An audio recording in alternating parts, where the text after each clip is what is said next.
¿Qué tal, chicas? Pues les comparto esta grabación donde vamos a ver la clase, vamos a compensar la clase que no les daré de manera presencial, pero pues para que no perdamos un poquito el ritmo de la clase y además para que tengan otras herramientas antes de entrar a lo que va a ser nuestro primer proyecto. En esta clase vamos a ver lo que son estilos y tendencias, que creo que es un tema que les puede interesar bastante y que les da también bastante herramientas, sobre todo para leer más información sobre diseño de interiores, ¿no?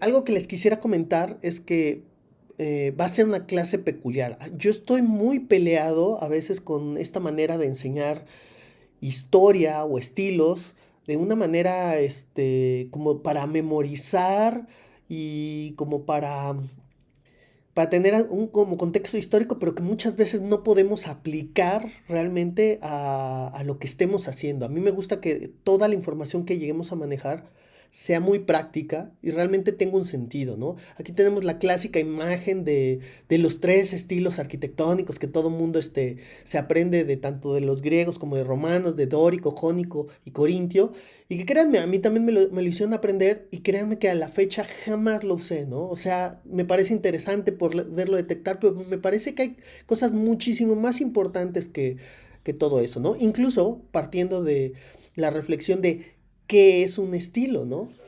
Este, porque el estilo, podríamos decir que en cierto sentido es la etiqueta que le ponemos a algo después de que sucede, ¿no?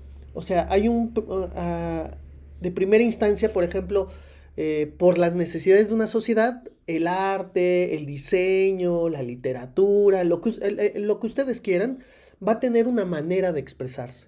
Y cuando pasa un cierto tiempo y se entiende, oye, mira, en esa época había como coincidencias de esto, el otro, aquello, se le suele poner una etiqueta y ya con eso lo identificamos. Pero normalmente estas etiquetas vienen después, ¿no? Entonces, esto de los estilos y que tengan ciertas reglas, pues tiene más bien que ver también con una lectura posterior, ¿no?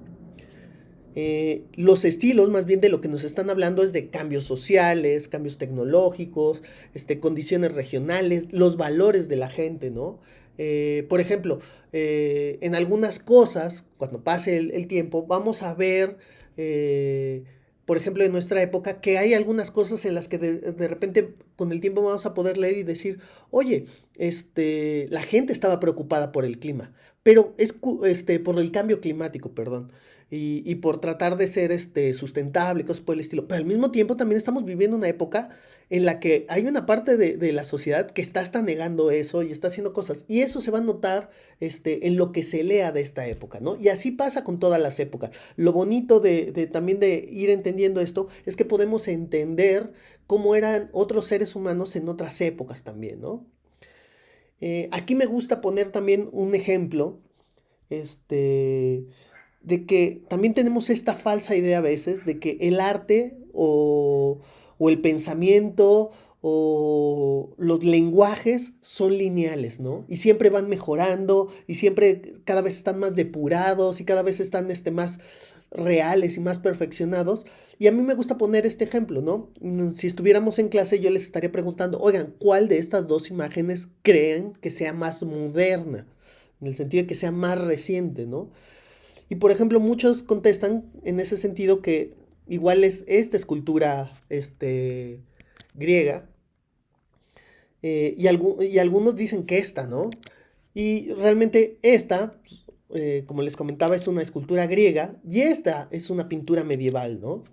Y pareciera entonces que como que está más hecha por un niño la medieval, ¿no? Y entonces que como que es más primitiva y que entonces no puede ser como moderna. Eh, pero lo que pasa es que quieren exaltar distintos valores. Por un lado, los griegos querían exaltar esta parte de la perfección, de contar historias, de ser muy cuidadosos con cómo expresar la anatomía humana, por ejemplo, ¿no? Y por ejemplo, esto también terminó siendo lo que repitiéndose en el Renacimiento. La palabra Renacimiento viene precisamente de eso, de como volver a los valores de los griegos en otra época, ¿no? Es en ese sentido un revival. por así decirlo, ¿no? Cuando en la Edad Media, pues lo que trataban de expresar eran otras cosas como más místicas, como más del espíritu, más interiores, y por eso tenemos animales o seres que no podrían existir en la realidad, ¿no? Porque están tratando de expresar otras cosas diferentes. Entonces aquí tenemos, por ejemplo, las fechas de, por lo menos de la pieza griega, pues, para tener esta referencia, ¿no? Otra cosa que pasa cuando tratamos de leer diseño o arte en cuanto a la historia es que antes como que había una secuencia temporal en el sentido de que había una moda, después había otra que contestaba a la moda anterior y después otra que contestaba a esa, pero nunca se repetían. O sea, siempre teníamos el que iban cambiando simplemente y no había repeticiones, ¿no? Pero esto, a partir sobre todo de los 70s, en el siglo XX, pues empezó a cambiar, porque empezó a ver esto de repente tomar cosas del pasado para volverlas a decir. Un ejemplo ahorita, hay mucho de nuestra vestimenta que de repente pareciera como hippie de los 70s, y en ese sentido, uno dice, oye, pero ¿es de esta época o es de antes, no? O que está muy de moda cierta ropa de los 90s, por ejemplo, ¿no? Hay una parte en la que, por ejemplo, en el salón de clases pudiéramos leer cómo nos estamos vistiendo y hay una revoltura de épocas que hace muy difícil leer esto de en qué época exactamente estamos, ¿no? Y además como estamos muy cerca de ese momento que se está dando, es difícil de leer. Otra cosa que me gustaría mucho hacer énfasis es la parte de fondo y forma, ¿no? Otra vez, el fondo, ¿qué es lo que me quiere decir? Y la forma, ¿cómo me lo dice, ¿no? En este sentido, cuando vamos a estar hablando de estilos y tendencia, vamos a estar hablando mucho de la forma. Pero como podrán ver, ahorita que empecemos a ver los estilos, también yo me voy a concentrar en que hay muchas veces que estas formas tienen una filosofía detrás y que entonces nos están diciendo como cosas interesantes que a veces solo si nos quedamos con la forma no, nos van a parecer un poco huecas y sin sentido, ¿no? Y que es una de las cosas que yo quiero que como que aprendamos a leer en esto, ¿no? Entonces, podríamos definir que estilo son los rasgos peculiares que caracterizan, perdón, a un artista, una obra o periodo artístico y le dan una personalidad propia. Por ejemplo, estoy seguro que todas ustedes han visto, por ejemplo, un Picasso y de inmediato dicen, ah, claro, eso es un Picasso. O han visto un Van Gogh y de inmediato, ah, claro, como ya he visto otros, lo puedo identificar, ¿no? Tiene una manera específica de ser. De la misma manera que también nosotros nos identificamos, por ejemplo, como personas, ¿no? Ay, eso es clásico que lo haría fulanita, ¿no? O así habla ella, ¿no? Porque tenemos estas cosas de que nos van caracterizando, que nos dan personalidad y que nos permiten distinguirnos de otros, ¿no? Otro concepto del cual me gustaría reflexionar un poquito es que casi siempre que cuando hablamos de diseño, hablamos de esto de el buen gusto, ¿no? Y tiene que ver mucho a veces con estas tendencias. Entonces, quisiera hacer esta reflexión de qué es el gusto, ¿no? Obviamente muchas veces es una cosa que es un poco subjetiva, en el sentido de que a veces pareciera hasta no tener razón, es simplemente me gusta o no me gusta, ¿no? Y otro ejemplo también podría ser que tiene contexto. Por ejemplo, a lo mejor algo que pareciera buen gusto aquí, en México, a lo mejor en Medio Oriente, en un país musulmán, no tiene ningún sentido y podría ser considerado de mal gusto, ¿no? O en Europa o cosas que a lo mejor allá estén también como de moda y que se puedan considerar buen gusto, aquí en México pues podrían parecer que ni las entendemos o que parece que incluso ni hay diseño en él, ¿no? Entonces, este concepto de gusto muchas veces es solamente local y es solamente de un tiempo y en un lugar específico, ¿no? Obviamente, y además es una convención, o sea, es una cosa en la que como que todos estamos de acuerdo de que eso debería ser como buen gusto, pero obviamente no es algo estático, es algo que va cambiando. A lo mejor cierto arte o cierto diseño en cierta época ahorita nos parece chocante y feo y desagradable, ¿no? Por ejemplo, aquí me gusta poner el ejemplo de los celulares, ¿no? Si alguien ha visto un celular de hace 10 años, lo vemos como una cosa horrible, que de repente decían, oye, ¿y cómo querías usar esto, traer esto? Precisamente porque han ido cambiando las maneras que vemos ese aparato que nos acompaña, y antes a lo mejor no era una cosa muchísimo más práctica que una cosa de diseño, ¿no? Ahora, otra cosa que también quisiera comentar acerca de esto del gusto es que de dónde viene, quiénes lo imponen, ¿no? Y en ese sentido hay una cuestión histórica de que el buen gusto viene de las personas que realmente tenían la posibilidad económica, incluso de tener a gente trabajando en cómo era su entorno, cómo era su ropa, y entonces, y además de que normalmente la evidencia histórica de las cosas que usaba el grueso del pueblo es más fácil que se perdiera. Y, por ejemplo, cuando vamos a un museo y vemos cosas como de vida cotidiana, normalmente son cosas que les pertenecían a las clases altas, porque se consideraba como de mejor hechura, mejor manufactura, se resguardaba de cierta manera. Entonces, muchas veces lo que tenemos como evidencia histórica de ese, entre comillas, buen gusto, muchas veces tiene que ver con también relaciones de poder, ¿no? Y ahorita lo vamos a ver también con la época contemporánea, ¿no? Entonces, normalmente llamamos buen gusto a los modales, las buenas costumbres, a reglas de etiqueta. Y lo que les digo, normalmente también se habla mucho de que el buen gusto es de la gente que sabe o que por lo tanto que ha estudiado o se ha sensibilizado a ciertas cosas y que ha cultivado esa sensibilidad para hacer cosas, ¿no? Lo que les decía, el gusto en ese sentido es una convención social y no siempre se cuestiona esta parte que tiene también de relación de poder, ¿no? Muchas veces también tiene esta connotación como aspiracional. Ah, si los ricos se están vistiendo así, entonces yo también me debería vestir así porque es lo in, ¿saben? Cuando también tenemos evidencia histórica de que hay veces que más bien como que ciertos movimientos históricos, sobre todo más recientes, a veces se nutren de el arte popular, por ejemplo, ¿no? Aquí quisiera platicar, supongo que algunas de ustedes han visto esta película, que me parece muy interesante a nivel de precisamente de revisar como los planteamientos de lo que es el buen gusto, ¿no? Aquí este personaje que al principio está muy escéptico y no quiere entrarle a los jueguitos de poder o del diseño en esta oficina donde ella trabaja, hay un momento en el que dice, no, no, no, yo sí me quiero hacer respetar a través de la ropa y jugar el juego que se juega en esta oficina, ¿no? Y ella se pone un outfit que reconoce de inmediato este otro personaje y le dice, oye, es que nosotros inventamos o pusimos de moda esa ropa que tú traes hace 3 años aquí, ¿no? Con esto también les quiero platicar algo. También hay que tener cuidado con esto de las tendencias sobre todo, y en muchos ámbitos, pero yo quisiera poner ejemplos específicos en el ámbito de diseño, porque el diseño es una industria. En esta industria tenemos distintos niveles. Tenemos a diseñadores que están trabajando generando sus diseños para ser consumidos, para ser comprados. Tenemos a las marcas que también lo que les interesa es ser comprados y tienen una filosofía muy específica cada una. Nosotros hacemos diseño más locochón, nosotros hacemos diseño muy de lujo, nosotros hacemos diseño muy práctico. Cada quien tiene su filosofía y su manera de trabajar, ¿no?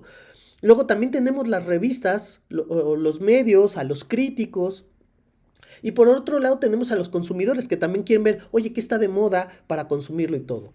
Y en ese sentido, pues muchas veces estas tendencias también pueden ser una invención artificial, no necesariamente que le estén tomando el pulso a lo que necesita la gente en una determinada época, que más bien sea algo como inventado, ¿no? Más adelante lo vamos a ver, por ejemplo, esto de que Comex o Pantone sacan un color del año, ¿no? Como para que todo el mundo, ah, no, entonces vamos a usar ese color del año. Pero no tiene ningún sentido haber escogido un color del año, ¿no? Para desarrollar lo que sea, ¿no? Entonces, por ejemplo, una revista puede decir, oye, yo quiero que tal marca o me contrató tal marca, porque también muchas veces no tenemos claro esas relaciones, oye, para exaltar tal producto para que la gente lo termine comprando. O tal diseñador se acercó con la revista también y también decidió comprar un espacio para que se note su manera de diseñar y entonces lo empiecen a consumir, ¿no? O sea, tanto diseñadores como marcas como medios están inventando, por así decir, discursos en parte para que nosotros los consumamos, ¿no? Y hay veces que estas tendencias, como les digo, son más artificiales que naturales en cierto sentido, ¿no? Aquí quiero destacar un poquito la palabra, el concepto de cool hunting. En el medio precisamente aparecieron los cool huntings, cool hunters, perdón, que son como gente que está leyendo precisamente las tendencias y se vuelven asesores para los diseñadores, para las marcas y para los medios, ¿no? Las revistas obviamente los quieren de, oye, léeme qué está pasando ahorita en el diseño, ¿no? Y dame consejos y escríbeme artículos, ¿no? Las marcas así, oye, ¿qué me recomiendas? ¿Por dónde está la gente? ¿Qué es lo que quiere comprar? ¿Qué es lo que está queriendo ver? Y también los asesores. Y a los diseñadores también les dice, oye, más o menos así está el panorama del diseño, deberías de estar produciendo este tipo de muebles o este tipo de telas, y así por el estilo, ¿no? Y a veces también influenciando a los consumidores de, oye, el buen gusto está por acá, mira qué bonito está esto, el otro, lo aquello. Y hay cool hunters que realmente sí toman muy en serio su trabajo y hacen las cosas muy bien.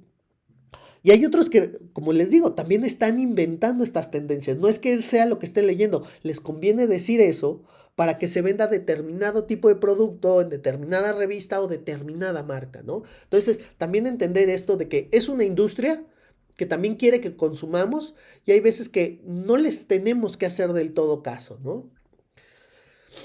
Eh, También aquí quisiera subrayar, porque esto va a aparecer en varios de los estilos que les voy a estar comentando, que hay una diferenciación, porque a fin de cuentas el diseño de interiores lo hacen dos tipos de personas principalmente. Por un lado, los arquitectos que diseñan todo el cascarón y de repente también tienen que diseñar el interior, e interioristas que no diseñan ni hacen el cascarón, el edificio, y trabajan específicamente en los espacios dependiendo de las necesidades de sus clientes, ¿no? Y hay distintas maneras de aproximarse. Como el arquitecto tuvo que ver en cómo se hizo el edificio, está buscando otras cosas a nivel de expresión que no está buscando el interiorista. Y me interesaría, en ese sentido, marcar esas diferencias, porque lo vamos a ver más adelante, puede ser como relevante, ¿no? Y aquí les tengo un ejemplo de una obra de un arquitecto mexicano muy bueno, a mi parecer es el mejor arquitecto vivo en México, con Mauricio Rocha, y aquí un taller de fotografía, ¿no? En el que podemos ver que aquí el arquitecto sí se metió en cuestiones también del diseño o pesa tanto la arquitectura que en cierto sentido norma cómo va a ser el diseño interior de este espacio, ¿no? Aquí podemos ver que el material principal de este espacio es el ladrillo. Podemos ver también las maderas. Y algo que les podría comentar es si aquí ven algo que como que se trata de ocultar o trata de mostrar algo que no es. Por ejemplo, aquí no vemos nada que esté pintado. O sea, el ladrillo está en su material, en sus aspectos originales. La madera también, a pesar de que lleva un barniz, no está queriendo fingir un color que no tiene o una textura que no tiene. Aquí pasa lo mismo en esta casa preciosa de Canley de John Hudson, en la que la casa es totalmente de piedra. Cuando pensaríamos a lo mejor, oye, una casa de piedra como que no se siente como muy rico, ¿no? Esta es una casa en la playa, y tiene su propio significado. Pero vemos otra vez el material como en crudo, no hay nada pintado, no hay nada, entre comillas, como falso, y es una de las cosas que buscan en expresión muchos de los arquitectos. Y aquí tenemos un poquito como lo contrario, ¿no?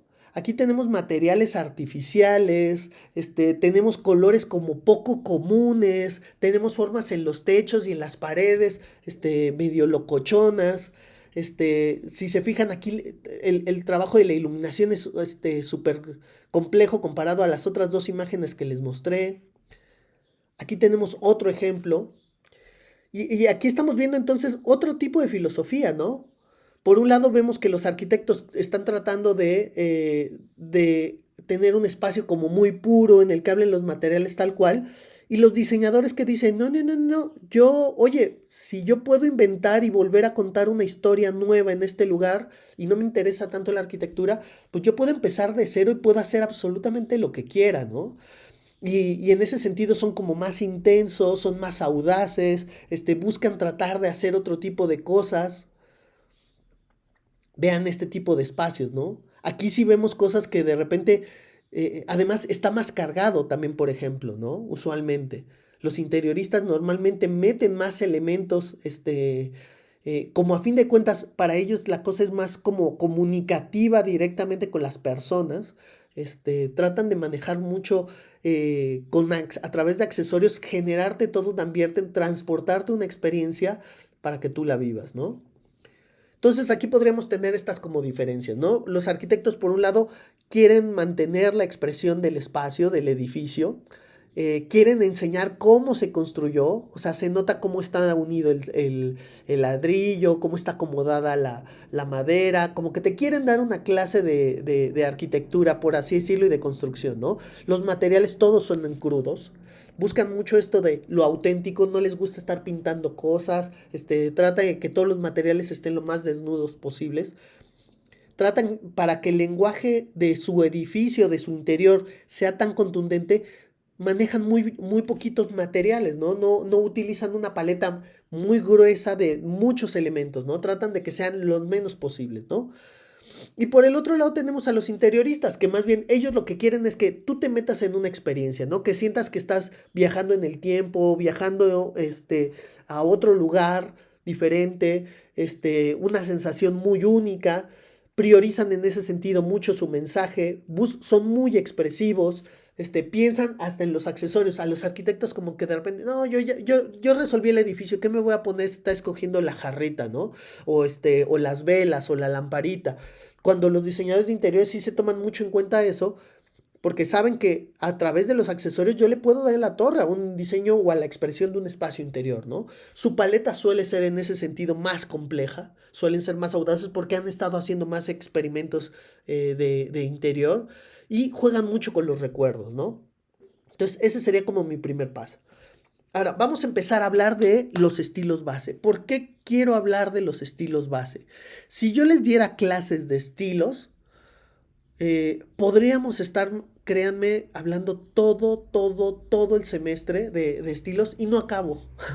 Y además, por ejemplo, también hay tantos estilos de diseño de interiores que incluso yo desconozco muchos, y no me alcanza la vida como para verlos todos. Pero algo que sí he detectado es que hay algunos elementos de otros estilos que son como la base y que nos permiten entender los nuevos estilos o estilos que no van a estar en esta lista, ¿no?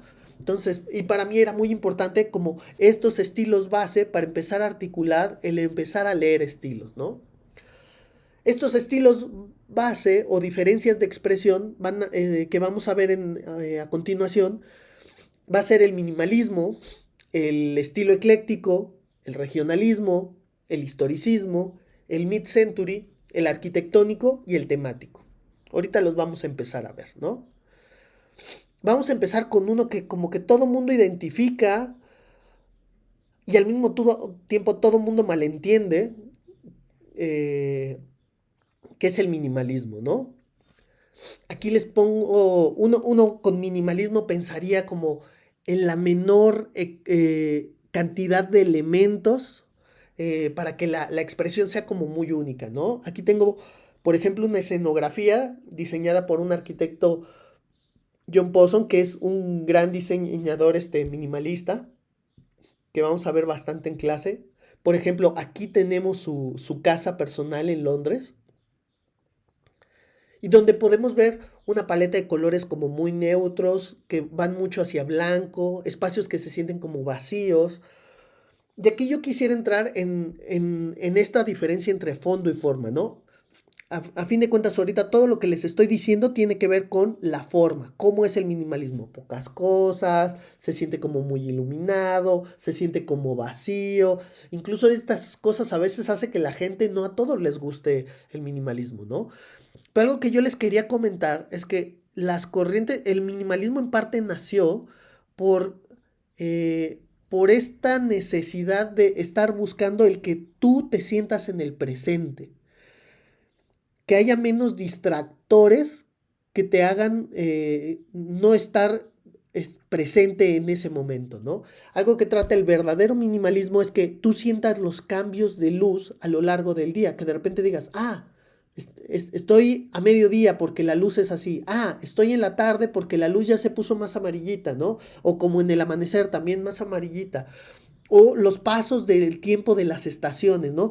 Mira, ahorita mi jardín está todo apagado porque es otoño, ¿no? Mira, ahorita está muy verde porque es primavera, ¿no? El buen minimalismo lo que trata es que, porque esto es muy positivo para la salud física y mental de los seres humanos, saber cómo pasa el tiempo, tener estos rastros, poder leer estos rastros. Entonces el minimalismo lo que trata de hacer es un marco para que la naturaleza esté expresando el paso del tiempo. Y así surge el minimalismo. Si yo tengo muchas cosas, yo me estoy fijando en las cosas y no estoy fijándome en esto. Entonces los minimalistas tratan de tener pocas cosas para que precisamente, por ejemplo, en este jardín, yo esté viendo el paso del tiempo, ¿no? Y el paso de la luz en el día, ¿no? Otros ejemplos de John Pawson. Y en ese sentido también es algo como el minimalismo trata de ser muy expresivo con lo que tiene. Por ejemplo, algo que cuidan muchísimo los minimalistas, hay mucha madera y la madera trata de ser muy expresiva en cómo se siente cuando yo la toco, ¿no? Es mucho, como les digo, es una onda casi zen de estar muy presente en el momento, ¿no? Obviamente a veces puede ser demasiado y podemos también tener una sensación como de vacío o que es a veces un poco frío, ¿no? Si no entendemos esta parte que les digo. Aquí, por ejemplo, este es minimalismo hecho también por otro arquitecto, en el que pesa mucho, por ejemplo, el concreto con el que está hecha la casa, ¿no? Entonces, el minimalismo trata de manejar una paleta de colores neutra, trata de tener muy pocos elementos, se siente el vacío o se siente el espacio, por así decirlo. Y aquí son muy importantes las características de los materiales, ¿no? Y lo que les digo, trata de ser un marco para que yo tenga una experiencia de la hora y del paso del tiempo en el lugar donde yo estoy. Ahora vámonos al estilo ecléctico. Lástima que no estamos en clase porque a mí me gusta mucho preguntar, por ejemplo, cuando ven esta imagen de, oigan, ¿cómo se siente? ¿Se siente que es un espacio viejo o nuevo? ¿O se siente que es un espacio, entre comillas, lujoso o como barato, por así decirlo, ¿no? Y el empezar a ver elementos de esto, vemos como que hay como contradicciones, ¿no? Hay algunos muebles que incluso hasta por sus colores chillones como que son muy estimulantes y hay otra parte que como que me quiere dar calma y como que es un equilibrio de cosas, ¿no? Aquí pongo este otro ejemplo, por ejemplo, en este vivero, que diseñó un salón como para banquetes, Marta de la Rica, eh, que de repente uno dice, oye, esto se siente como ruinoso, ¿no? O no sé si estoy en un interior o estoy en un exterior, pero todas las cosas son viejas, si se siente como pobre o no.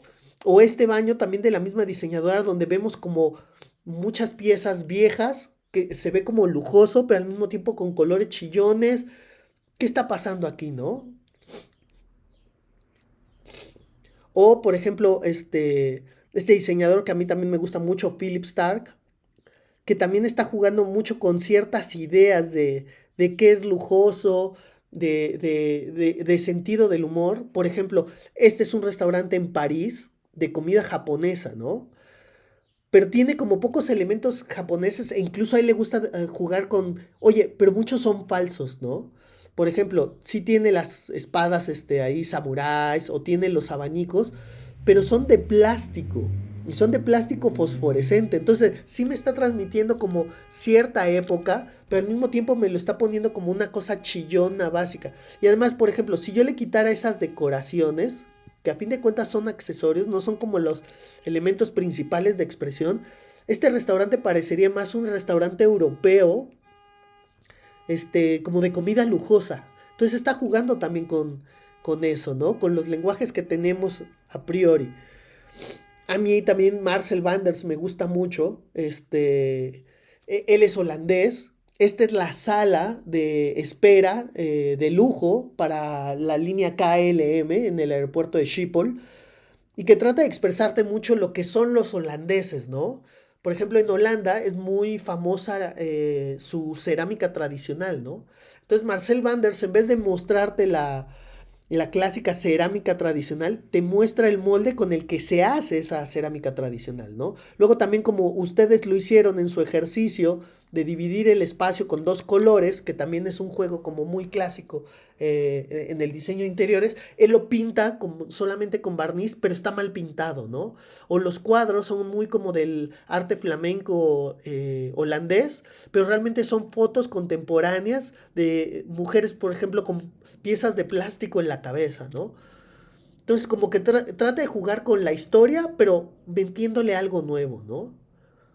O este hotel de la cadena Ambas, que es muy interesante lo que hace la cadena Ambas, en el que otra vez vuelve a jugar con lo, entre comillas, holandés, pero todo es como un cliché del holandés y cambia de tamaños, y hace planteamientos como muy interesantes. Por un lado tiene cosas como muy históricas como los tapetes o las cerámicas, pero realmente son pósters casi casi pegados en las paredes o piezas de cerámica o que fingen ser cerámica como aquí donde estas campanas que parecen de cerámica donde mete los candelabros, ¿no? Entonces, aquí nada más no le hagan caso a mi letra de minimalismo, aquí debería de decir ecléctico. Los eclécticos buscan combinaciones y tensiones únicas. Son una unión de lecturas, de temas o formas diferentes de ver, ¿no?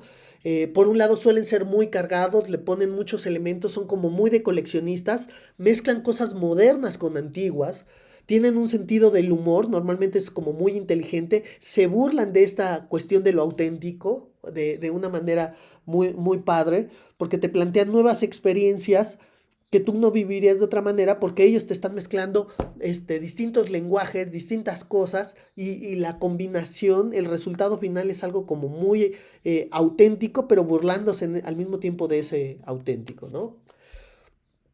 Luego viene esta parte de el estilo regionalista. El estilo regionalista lo que trata de plantearnos es, eh, por ejemplo, transportarnos a un lugar en específico, ¿no? Por ejemplo, aquí les pongo el regionalismo africano, ¿no? Cosas que de inmediato tenemos la idea de que así es África, y entonces si lo pongo, ese espacio se siente africano, por así decirlo, ¿no? Ojo, de qué manera nacieron estos. Ahorita es muy fácil que si, por ejemplo, si me quiero ir a África, pues incluso este fin de semana haga mi compra en línea y en un mes yo esté por allá y esté 2 semanas y me regrese, ¿no?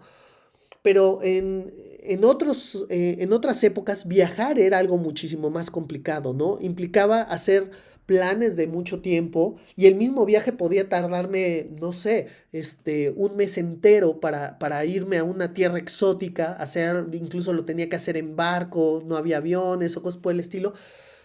Y en ese sentido, pues tú literalmente ibas y sí tenías una experiencia muy inmersiva porque además ya si voy para allá, pues no me voy a quedar 2 semanas, ¿no? Porque me voy a tardar un mes en regresar, pues me quedo 6 meses, me quedo un año. Y muchas veces la gente que hacía este tipo de viajes, que obviamente tenía un poder económico y adquisitivo muy alto, pues regresaba con una colección de todo lo que había visto, ¿no? Por haber vivido mucho tiempo ahí y por tener la posibilidad de comprar, este, o coleccionar cosas de ese lugar que fue de visita y traerlo acá. Entonces, también el regionalismo tiene mucho esto de como si fuera que cada quien arma su museo a través de las cosas que trajo o que supo apreciar esa, cultura o ese otro lugar y se trajo como un pedazo de ese lugar, ¿no? Entonces siempre nos da la idea de que de estatus también muchas veces este regionalismo, ¿no?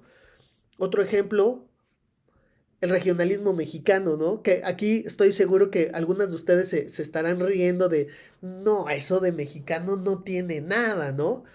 Y que sin embargo si conocen algún extranjero o en cuanto ve color o ciertas cosas, de inmediato piensa, no, es que esto es súper mexicano, ¿no? Y creen que todos traemos este sombrero y cosas por el estilo.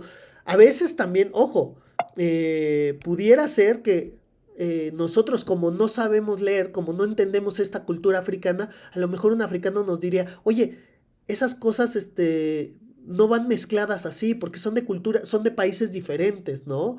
O nosotros no usamos tales materiales o cosas por el estilo. Entonces muchas veces también podemos caer como en un engaño con la parte del regionalismo, como aquí a propósito lo quise poner, en el sentido de que, oye, uno que es mexicano, entiende normalmente las cosas que sí son como auténticas en lo mexicano y vemos cosas que de repente como que son muy falsas, por ejemplo, como y que nada tendrían que ver, ¿no? Aunque, ojo, pareciera entonces, oye, los mexicanos no deberíamos de consumir regionalismo mexicano, pues porque vivimos en México, ¿no? Pero les pondría el ejemplo de Cielito Lindo Café, que en cierto sentido trata de ser como coqueto y mete ciertos materiales para que te sientas en un entorno como más mexicano, porque trata de competir, por ejemplo, contra Starbucks, que a veces es como más formal, es más como cosmopolita, y sienten que a lo mejor vendiendo esta parte como más acogedora y que tiene que ver más con esta parte juguetona del diseño mexicano, como que le va a llegar diferente al cliente, ¿no? Entonces, nosotros los mexicanos también consumimos, entre comillas, regionalismo mexicano. Aunque obviamente, por ejemplo, este ejemplo que les pongo, pues realmente no es regionalismo mexicano, porque a fin de cuentas es una marca queriéndose ver más mexicana y ganando por ahí clientes, ¿no? También tenemos el regionalismo japonés. De inmediato estos espacios los vemos y decimos, ah, esto es en Japón, ¿no? Por el tipo de colores, el tipo de materiales, que hay pocos elementos, que hay cierta secuencia espacial, que hay espacios que son como para estar en el piso casi sin muebles. También tenemos regionalismo marroquí o del norte de África, donde tratan como son lugares muy cálidos, aquí se maneja mucho que son, tratar de para sentir que tú viajas en la tierra y estás en un espacio de este tipo, manejar poquita luz, porque ellos también tienen poca luz, pero porque no quieren tener luz de sol, porque el sol te calienta muchísimo en esas partes, ¿no? Y tiene esta onda como misteriosa con las celosías, las cortinas para los mosquitos, la frescura del agua. Con eso nos tratan de transportar en el espacio, ¿no? Entonces toma motivos de una cultura como tema el regionalismo, hay mucho coleccionismo de viajeros, eso es como les digo, como símbolo de estatus, entre más exótica sea la cultura a la que están haciendo referencia, hay más énfasis en este símbolo de estatus, por ejemplo, y explota sobre todo los accesorios, ¿no? Aquí me voy a regresar. Si yo a estos espacios les quitara los accesorios, sería como más difícil leer a qué cultura pertenecen, ¿no? Incluso, por ejemplo, que les pongo son puros accesorios. Si quito los accesorios, casi casi me quedo con espacios modernos, ¿no? Entonces, en ese sentido, visten mucho las sensaciones de lo que nos quiere dar a través de los accesorios. Ahora, así como vimos el regionalista, también vamos a tener el historicista. También podemos viajar en el tiempo a través del diseño, ¿no? Poniendo énfasis en cosas coleccionadas de cierta época que nos dé la sensación de estar en una época determinada, ¿no? Por ejemplo, esto es diseño contemporáneo, pero nos está como transportando más bien a la época de Luis XIV, que es una época en la que como que nace el diseño de interiores como tal, como lo conocemos un poquito ahora. Y sin embargo, esta pieza que les pongo es un poquito ecléctica, porque esto es en Lisboa, o sea, no tiene nada que ver con Francia, pero los tapices, el juego de papel tapiz, por ejemplo, en el techo, queriendo simular estos espacios tipo Versalles, por ejemplo, pues me está queriendo transportar a cierta época, aunque realmente aquí hay cosas muy contemporáneas y muy de la cultura más, por ejemplo, hay mucha cerámica rusa, entonces hay una mezcla de tiempos y de cosas, pero al mismo tiempo, porque predomina cierta expresión, que les digo, un poquito como en el Palacio de Versalles, me está transportando a otra época, ¿no? Otro que está muy de moda ahorita en los estilos historicistas, por ejemplo, es el Art Deco, ¿no?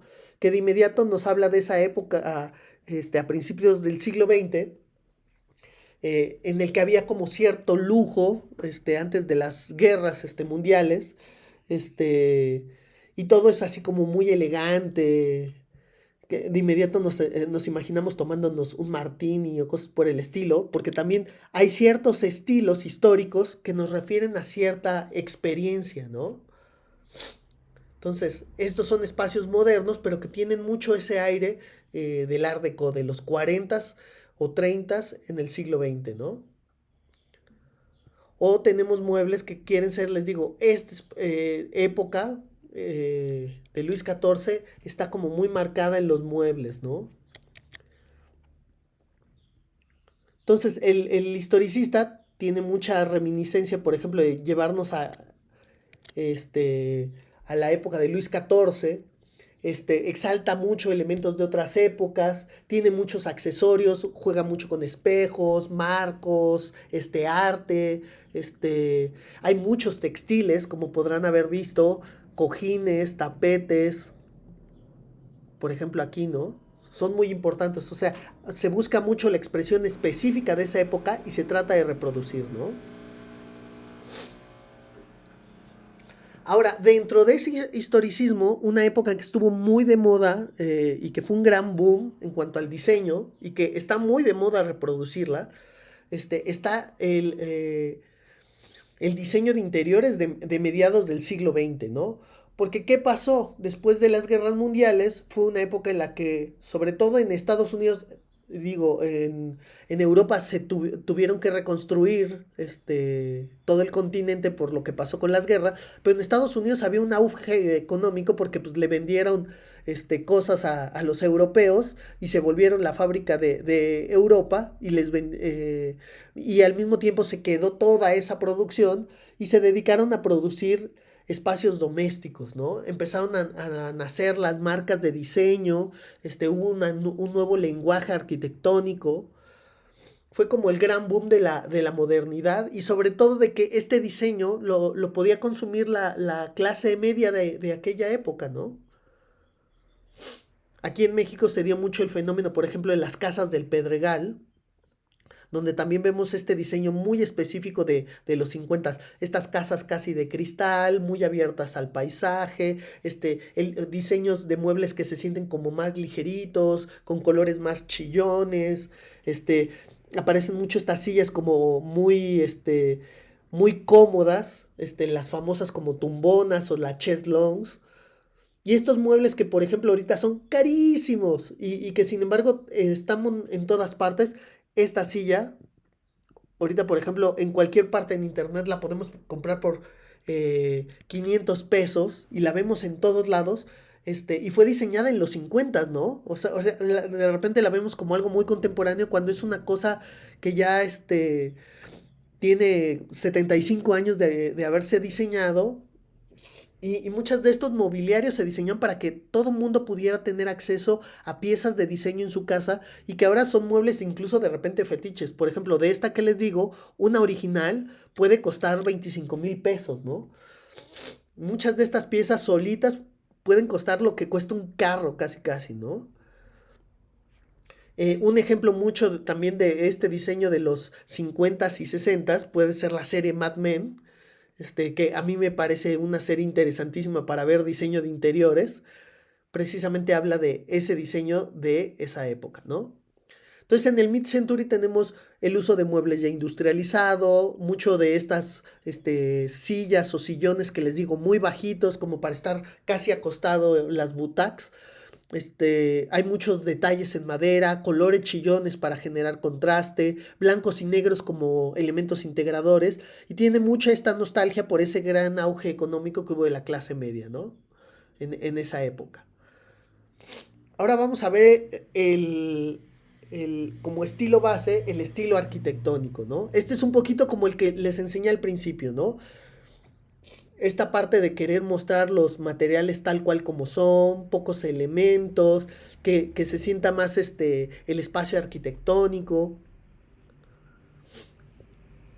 Casi si se fijan tiene pocos accesorios, es muy minimalista en ciertos sentidos.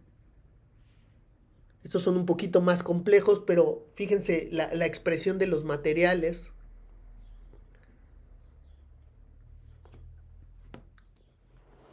Que va a ser uno que vamos a analizar más adelante cuando veamos lo de Grupo Hábitat, que algunos lo van a odiar, otros lo van a amar, lo veremos más adelante.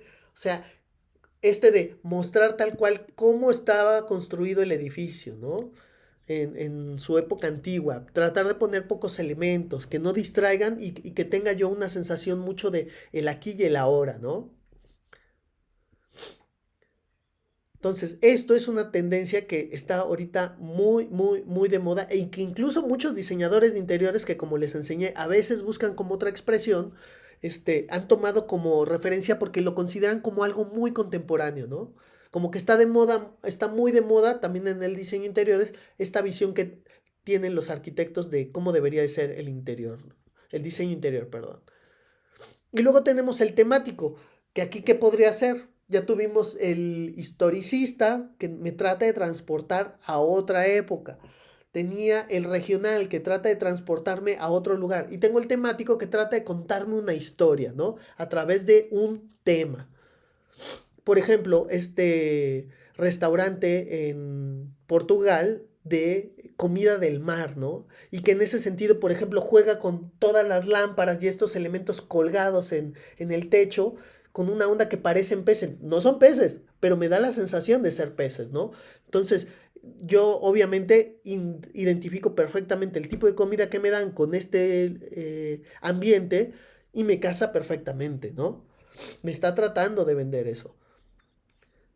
También muchas veces aquí tenemos una coincidencia, ¿no? Por un lado estoy en esta cuestión temática de los dinners, una manera de comer en Estados Unidos, que casi siempre son para hamburguesas, malteadas, incluso les aseguro, vemos luego estas imágenes y hasta se nos antoja una malteada, por ejemplo, porque ya la identificamos con ciertas cosas, pero también nos está transportando a una época, también los 40, los 50 en Estados Unidos, y también me está transportando a un país. Entonces, aquí podríamos decir que tengo una mezcla de temático, histórico y y regionalista, ¿no? También este concepto del que estábamos hablando la clase pasada de cómo nacieron los lofts, ¿no? Ciudades que eran muy de fábricas, como Chicago, como Nueva York, de repente se volvieron ciudades de servicios, ¿no? Y eran más importantes los lugares de oficina. Entonces fueron quebrando muchas de estas fábricas y eran edificios abandonados, incluso eran lugares donde había mucha delincuencia, ¿no? Y eran lugares muy baratos por lo mismo para comprar o para rentar, ¿no? Y entonces hubo unas personas que de repente pues empezaron a hacer vivienda ahí, ¿no? Pues irse a vivir a una fábrica. Y entonces este cruce de tener un lugar como que es una fábrica, pero que yo ya lo convertí en vivienda, de ahí nace realmente el concepto de loft, ¿no? Estos espacios muy altos, este lenguaje medio industrializado. Ahorita entendemos otra cosa y nos venden un departamento con doble altura como si fuera tipo loft, pero este es el nacimiento de esto, ¿no? En este sentido, el tema es precisamente porque ya no hay tanto estos espacios, obviamente nuevamente esos espacios son muy caros y están muy de moda, pero esta idea de mezclar lo industrial con lo doméstico me da esa sensación de loft, ¿no? Aquí tenemos otro ejemplo de precisamente de esa mezcla de lo industrial, porque eran fábricas, les digo, y entonces te quedabas con piezas de las fábricas, como por ejemplo las lámparas, que estas lámparas las hemos visto de super moda en muchos lugares. Y por ejemplo, las vemos mucho en los restaurantes, ¿no? Clásicos como de pizza, porque como les digo, coincidió con que esta mezcla de espacios industriales convertidos en espacios tanto para comer o como para vivir, pues se dio mucho en ciudades donde es muy famosa la pizza, como en Nueva York o en Chicago, ¿no? Y entonces ha sido muy fácil aquí reproducir algo así y como que te hace viajar a esos lugares y entonces te hace sentido de, entonces por eso me quieren vender aquí pizza, ¿no?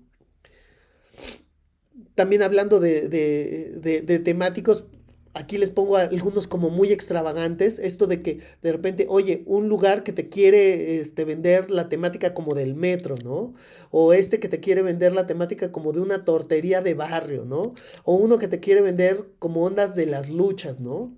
O sea, cualquier tema es válido, pero obviamente ser como constante en qué quiero expresar y puedo utilizarlo como una manera de transmitir este un mensaje o jugar con ciertas cosas del diseño, generando un ambiente como más coqueto, ¿no? Ahora, con eso yo cerraría la parte de estilos base, ¿no?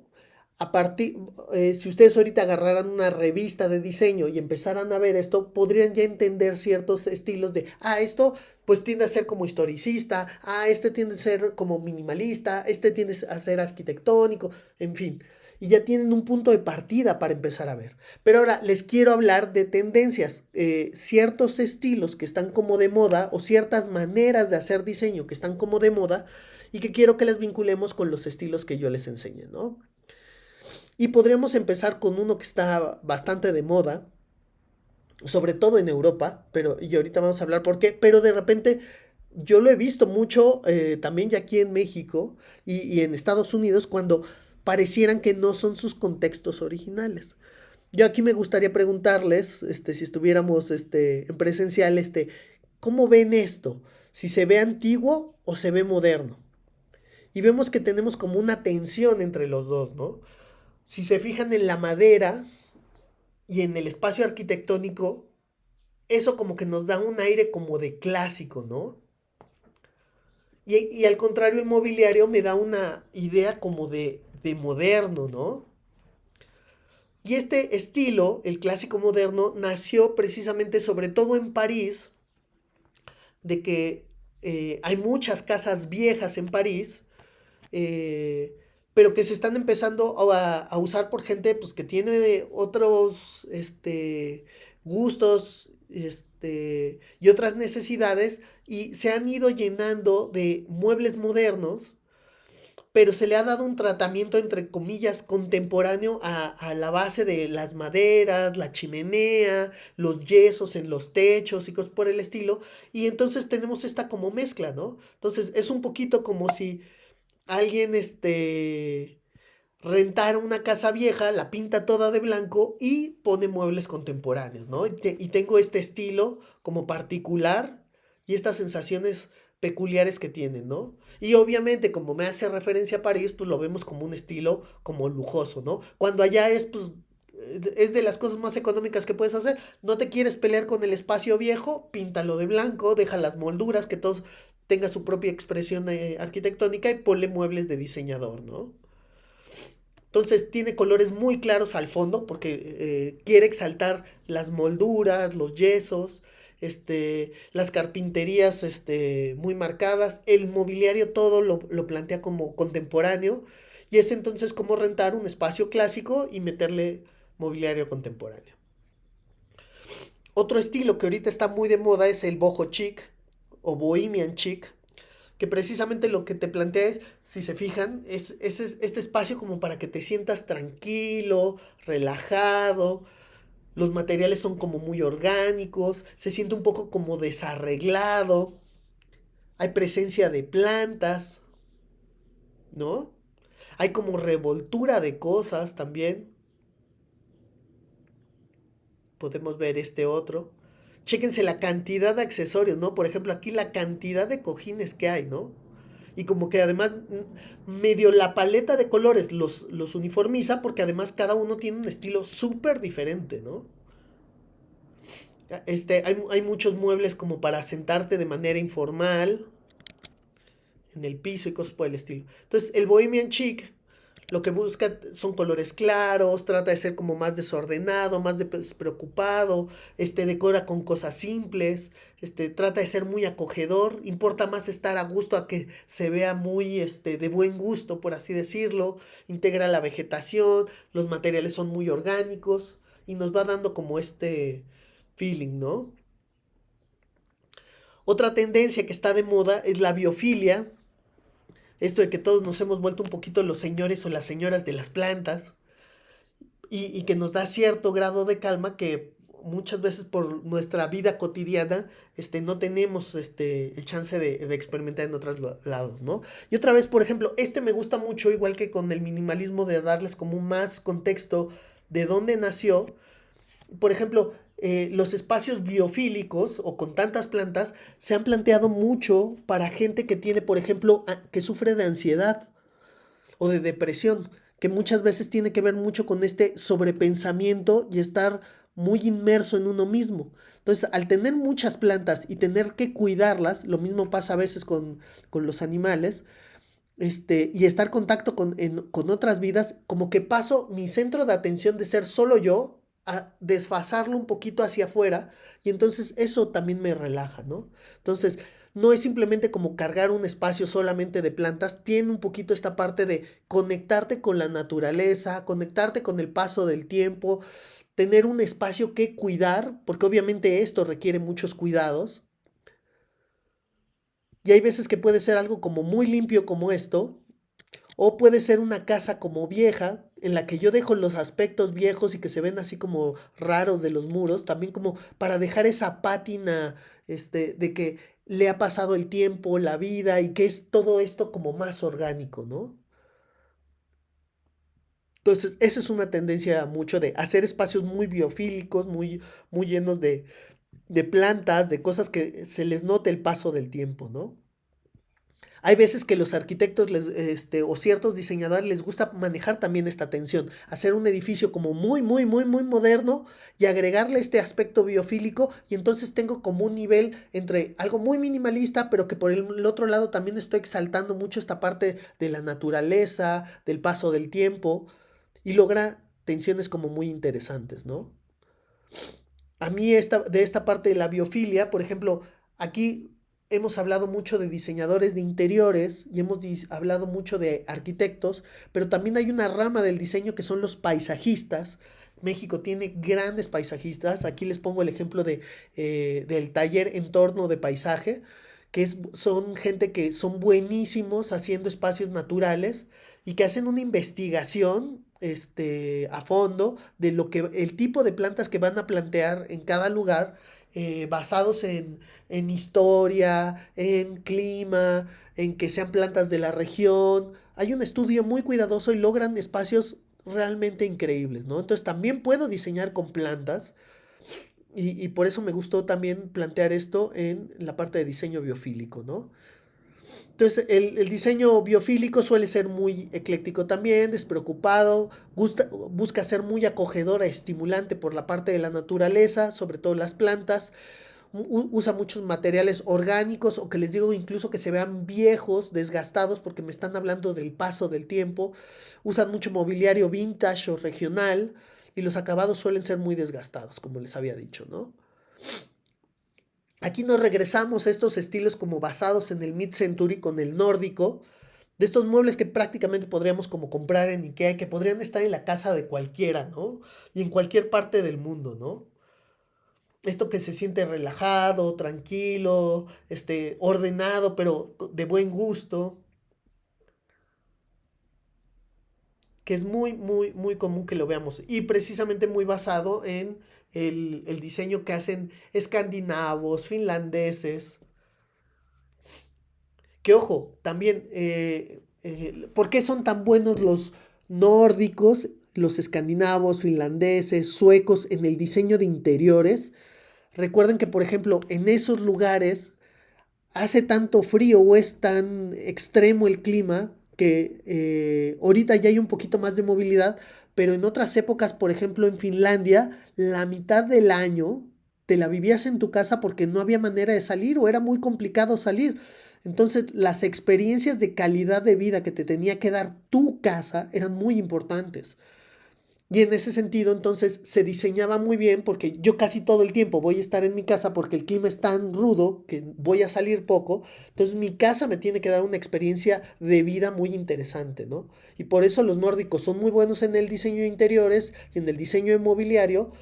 Y este estilo o tendencia, pues explota mucho eso precisamente, ¿no? Si se fijan, destacan mucho el juego de las maderas, colores muy neutros. Si hay colores no son tan chillones, son colores como muy bajitos.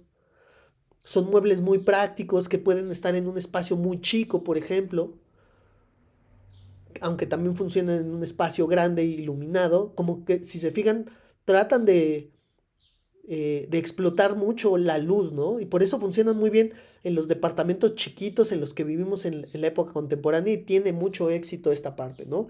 Entonces, son fáciles de limpiar, son sencillos, prácticos, funcionales, cómodos, blancos, negros y grises como acentos, tienen tocos de color cálido, pero les digo muy bajitos, las maderas tienden a ser muy amarillas, ahí es porque, por ejemplo, aquí en México no tenemos tantas maderas amarillas, pero usamos mucho maderas amarillas en estas tendencias porque son el tipo de maderas que sí tienen mucho los escandinavos, ¿no? Tiene esta calidez otoñal a la que llaman ellos. Los accesorios aportan la parte de color, como les digo, los muebles base y los espacios en general son como muy neutros y los colores los ponen los cojines, que la velita, que el detallito en la mesa. Y suelen ser muebles muy modernos, les digo, tienen un aire de muebles de los 50 con un lenguaje muy claro y muy sencillo, ¿no? Y una como derivación de lo que acabamos de ver es la mezcla también del diseño como japonés y el escandinavo, ¿no? Lo que se llama Japandi o Scandi, ¿no? Que también está muy de moda, precisamente mezclando estos dos elementos. Que aquí más bien, también, por un lado vemos a los japoneses también como que también muy refinados, muy minimalistas, pero también hay una parte de los japoneses que también es un poquito como biofílico en el sentido que también les gustan maderas como acabadas o cosas que muestren el desgaste, ¿no? O el paso del tiempo, ¿no? Y entonces aquí tenemos como una ganancia de esas texturas o de esa limpieza mezclada con el diseño escandinavo, ¿no? Como que aquí todo trata de ser un poquito más zen en ese sentido. Y a veces es como muy, muy moderno, muy limpiecito, o hay veces que tiene cosas que tienen esta pátina como antigua, ¿no? Los muebles como más, todavía las maderas son más claras que las que les enseñé anteriormente, porque en Japón también destacan mucho las maderas que son un poquito todavía más claras. Y hay mucho también este énfasis de lo de la luz, ¿no? Entonces es muy sencillo, pocas cosas, muy minimalista, muchos materiales orgánicos, colores térreos, beige y maderas claras, ¿no? Y aquí les voy a enseñar como conceptos varios, ¿no? Que están de moda. Uno de ellos, así como les he enseñado todos estos, si se fijan son como muy refinados, muy tranquilos. Hay unos diseñadores de interiores que dicen, no, no, no, no, no, yo ya estoy harto de que todo sea tranquilidad, paletas neutras, este, y yo lo que quiero es estimular a mis usuarios, ¿no? Y entonces tenemos a los radicales del color y la textura, ¿no? Fíjense que aquí incluso si yo quitara los accesorios, el lugar sigue siendo súper intenso, ¿no? Esta es una tendencia que está ahorita muy, muy, muy, muy de moda. Usar estos colores como muy intensos, usar muchas texturas, usar muchos materiales y que todos los materiales además aporten algo como muy dramático a la expresión, ¿no? Aquí tengo otro ejemplo de esto, un poquito con muebles más clásicos, pero nuevamente con este exceso de texturas, incluso fíjense en cómo están pintados los muros, ¿no? En vez de tener un muro pintado de un solo color, en un muro tengo varios colores. Y además, el cómo se complementa el muro del fondo con el de al lado, de repente jalo franjas de pintura, porque se vuelve también como un poco como de diseño gráfico, ¿saben? Esta es una tendencia que les digo está muy, muy, muy de moda también ahora, ¿no? Otro ejemplo de color y textura radical. O sea, les digo, es como todo lo contrario a esos minimalismos, ¿no? O sea, si se fijan, son ambientes como súper artificiales, pero que quieren darte a propósito, esta intensidad. Contrario a esto que les acabo de enseñar, del otro lado, porque les digo, ahorita tenemos una época en la que conviven estilos que son a veces hasta contradictorios, ¿no? Otra vez nos regresamos a gente diseñadores de interiores que dicen, no, no, no, yo quiero ser súper minimalista y quiero ser súper minimalista arquitectónico, ¿no? Esta tienda de lujo de cremas y jabones, iShop, por ejemplo, contrata diseñadores y arquitectos muy renombrados para diseñar una sola de sus tiendas y cada tienda es única, ¿no? Aquí otros más ejemplos de minimalismo arquitectónico en el que no puedo separar qué es mobiliario, qué es piezas de mobiliario y cómo todo está integrado, ¿no? También muy, muy, muy, muy de moda ahorita. El Art Deco, pero como revival y muy mezclado con cosas al mismo tiempo, si se fijan, muy intensas. Ese es como hijo de... El Art Deco es muy lujoso, muy sobrio, pero mezclado un poquito con esta tendencia que les decía de color y textura radical, nos da esta nueva lectura del Art Deco como muy intensa, ¿no? También está muy de moda. Lo que les decía también aquí, haciendo un paréntesis de esta parte de la industria y de las tendencias, de que Pantone, por ejemplo, se inventa esto de que cada año voy a sacar el color que sea de moda, ¿no? Por ejemplo, aquí quisiera hacer la reflexión. Miren, por ejemplo, en el año 2020, Pantone dijo, pues, el Classic Blue, que es como un azul marino, es el color que consideramos que es el color del año. Y ese mismo año, por ejemplo, Comex dijo, no, no, no, no, para nosotros el color del año es el vegetal, y ese mismo año, por ejemplo, Sherwin Williams dijo, no, no, no, para mí es el azul naval. O sea, no hay ni siquiera una concordancia entre ellos que solo trabajan color, pero me tratan de hacer que yo pinte o use sus colores porque me dicen que es el color del año, ¿no? Aquí quiero aprovechar para jugar también, plantear esta tendencia que está muy de moda y sobre todo aquí yo sí creo que tienen que ver mucho las compañías de pinturas en plantearte esto de que también como que de moda tú estés cambiando mucho los colores de tus espacios.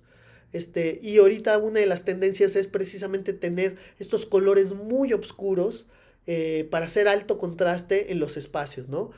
Que, ojo, que como lo hemos comentado y lo comentamos sobre todo en la clase pasada, hay que tener mucho cuidado con esto, porque si mi espacio es chico y le meto, o mal iluminado, y yo le meto estos colores, me puedo meter en una broncota tremenda porque puedo achicar mi color y en vez de ganar una experiencia padre del espacio, le puedo dar en la torre, ¿no?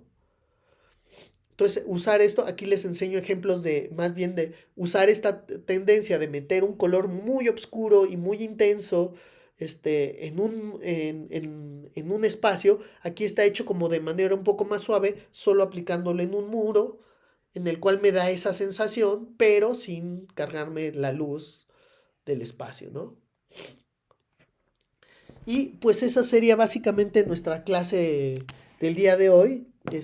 Hablando de tendencias y estilo, ahora que yo regrese y tengamos clase presencial, me gustaría platicar un poquito de lo que hayan visto o hayan sentido de esto, y creo que puede ser interesante.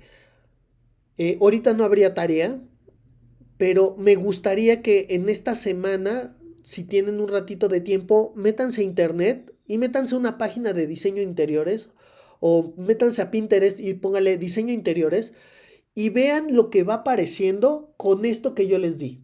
Traten de identificar de qué corriente es, de qué estilo es, si está de moda o no está, a partir de un poquito de las tendencias que les platiqué, y van a ver que a partir de esto que les planteé en la clase de hoy, van a leer todavía ya muchísimo más cosas. Yo estoy seguro que ahorita pueden ya leer una revista a nivel visual, más que leer artículos, un libro de diseño de interiores o una revista, y ya van a ver muchísimas más cosas. Primero lo que les he dado de herramientas en las otras clases, y ahora esta capacidad de leer también estilos y por qué voy a mezclar este tipo de muebles para dar cierto...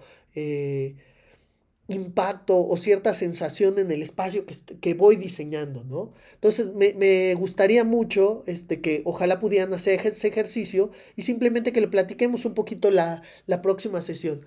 Estoy seguro que ya con esto, con las herramientas que les he dado, ya ahorita que llevamos un tercio del curso, ya tienen un montón de herramientas para entender diseño, ¿no? Y que ahora que vamos a empezar a pasar a nuestros ejercicios de que ustedes sean diseñadoras, van a ir pasando unas cosas bastante interesantes en esta clase. Pues bueno, chicas, las dejo de momento. Nos vemos la próxima semana, ahora sí ya en presencial, ahí en salón de clases, para que sigamos con nuestro curso y vamos a ver lo que va a ser iluminación. Espero que estén muy bien y nos vemos. Chao.